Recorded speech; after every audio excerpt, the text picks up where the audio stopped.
The Dream Story Hindi.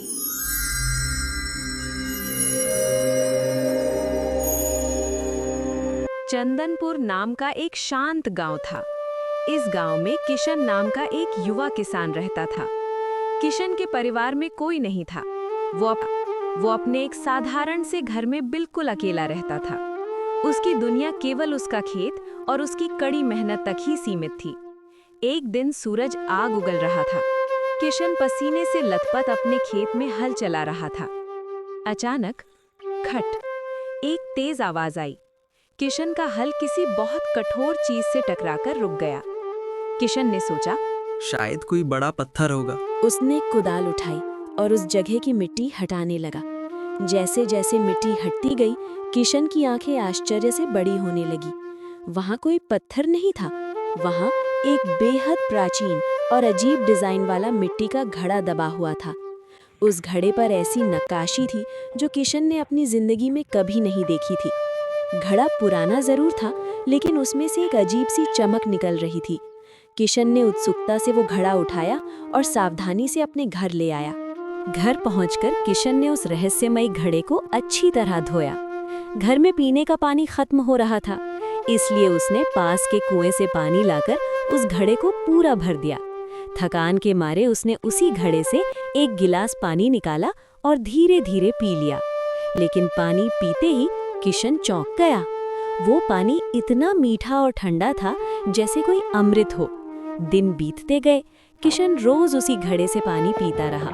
लेकिन तीसरे दिन सुबह जब उसने घड़े के अंदर झांका तो उसके होश उड़ गए। ये कैसे हो सकता है? किशन धीरे से बुदबुदाया। 2 दिन से लगातार पानी निकालने के बावजूद घड़े का पानी 1 इंच भी कम नहीं हुआ था। घड़ा अभी भी लबालब भरा हुआ था। किशन के रोंगटे खड़े हो गए। उसने घबराकर घड़े का सारा पानी एक बाल्टी में पलट दिया। लेकिन अगले ही पल उसकी आंखों के सामने घड़ा अपने आप रहस्यमयी तरीके से फिर से पानी से भरने लगा। तभी अचानक किशन के दिमाग में एक पुरानी याद कौंध गई। कुछ महीनों पहले एक रहस्यमयी साधु बाबा उसके दरवाजे पर आए थे। किशन ने उन्हें सम्मान से खाना खिलाया था। जाते समय साधु बाबा ने उसकी आंखों में देखते हुए कहा था, किशन, ईश्वर ने तुम्हें एक बहुत नेक इंसान बनाया है। बहुत जल्द तुम्हें एक ऐसी चीज मिलेगी जो तुम्हारी सोच से भी परे होगी। भगवान तुम्हें वो चीज लोगों की मदद करने के लिए देंगे।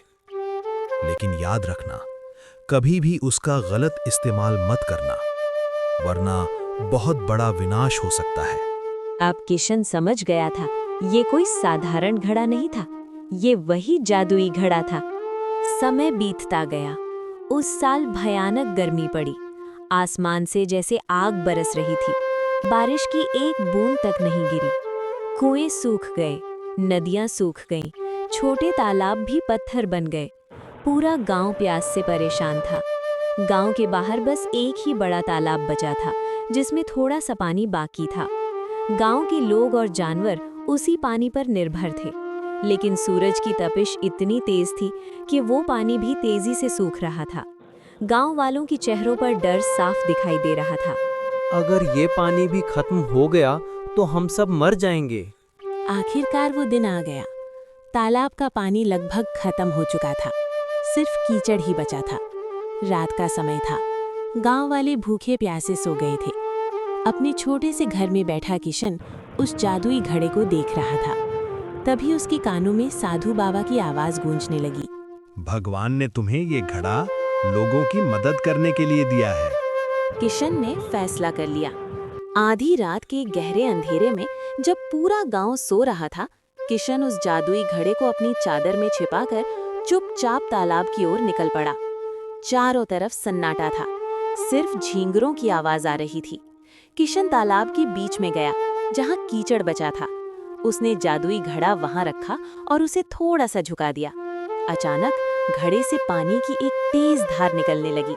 पानी इतनी तेजी से निकल रहा था कि देखते ही देखते पूरा तालाब पानी से भरने लगा।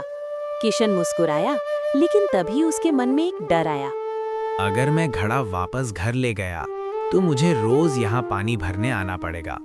और अगर किसी लालची आदमी को ये घड़ा मिल गया तो बहुत बड़ा विनाश हो सकता है। किशन ने तुरंत एक फैसला किया। उसने कुदाल उठाई और तालाब के बीच में एक गहरा गड्ढा खोदने लगा। कुछ देर बाद उसने जादुई घड़े को उस गड्ढे में रख दिया, फिर ऊपर से पत्थर और मिट्टी डालकर उसे हमेशा के लिए दफना दिया। अब घड़ा जमीन के अंदर था, लेकिन उसका जादू अब भी काम कर रहा था। जमीन के अंदर से एक साफ पानी का झरना फूट पड़ा, जो लगातार तालाब को भर रहा था। अब घड़ा सुरक्षित था। अगली सुबह जब गांव वाले खाली मटके लेकर तालाब के पास पहुंचे, तो वे सब हैरान रह गए। उनकी आंखें फटी की फटी रह गई। कल जो तालाब पूरी तरह सूख चुका था, आज वही तालाब मीठे पानी से लबालब भरा हुआ था। ये कैसे हुआ? ये तो चमत्कार है। लोग खुशी से चिल्लाने लगे, गांव वाले नाचने लगे, सबकी प्यास बुझने लगी। लेकिन भीड़ के पीछे एक इंसान चुपचाप खड़ा था। वो था किशन। उसके चेहरे पर एक शांत मुस्कान थी। किसी को कभी पता नहीं चला कि उस रात तालाब में क्या हुआ था। किशन अपने रहस्य को दिल में छुपाकर एक गुमनाम मसीहा बनकर अपनी साधारण जिंदगी जीता रहा। कहानी की सीख: सच्ची भलाई वही है जो बिना किसी दिखावे और स्वार्थ के की जाए। अपनी शक्ति और संपत्ति का सही उपयोग करना ही इंसान की सबसे बड़ी समझदारी है।